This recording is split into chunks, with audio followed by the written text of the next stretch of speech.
If I said the word period right now, how many of you felt just a little bit uncomfortable? Maybe you shifted in your seat. Maybe you thought, oh, we're going there? Don't worry, you're not alone. That small moment of discomfort, that's exactly what I want to talk about today. Because periods, this completely natural biological process that half the world experiences, are still treated like a secret. And that silence doesn't just make people uncomfortable, it makes people vulnerable. It leads to period poverty, a reality where millions of people don't have access to menstrual products, hygiene, or even the basic dignity to manage their periods safely. And that silence is what keeps many of us from realizing how serious this issue really is. My name is Myra Jagran, and let's break that silence today together. Let's talk first about what we mean by period poverty.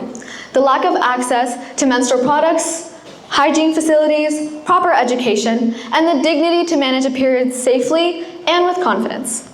Menstruation is one of the most natural biological processes there is.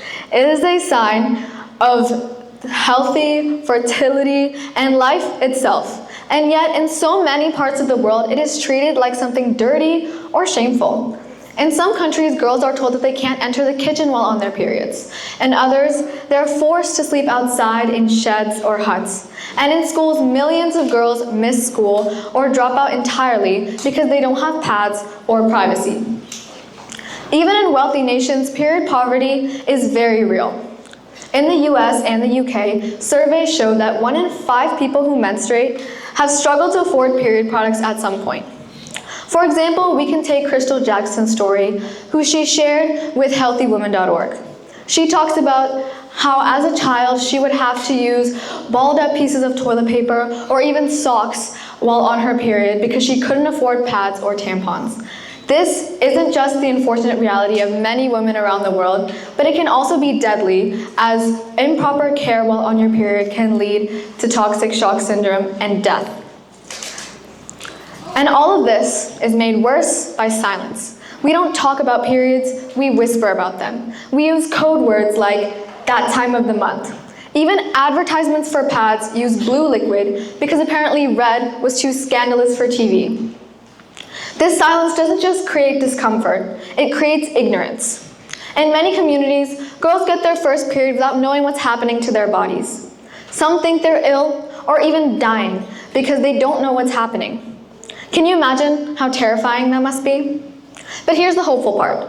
We can break this silence, and it starts with conversation, education, and action. When Scotland made pads and tampons free in 2020, it wasn't just about the menstrual products. It was about saying menstruation isn't a luxury, it is a human reality.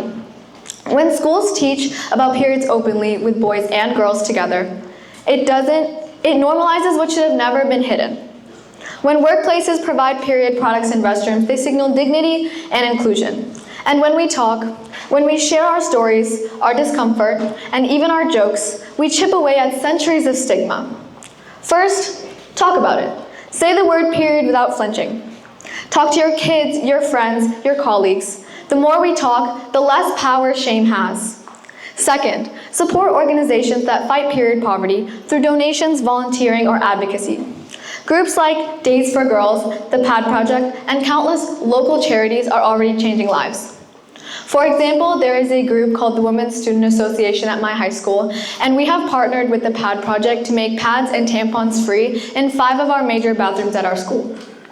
This is really helpful to girls who may be uncomfortable telling people about their financial situations or just the problems they might be having. And this is a way that we can reach out to them saying, we see you, we care about you, and you're not, what you're going through is not dirty or shameful, it's natural.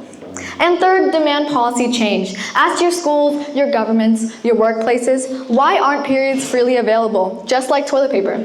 Because that's what they are, essential. Here's the truth.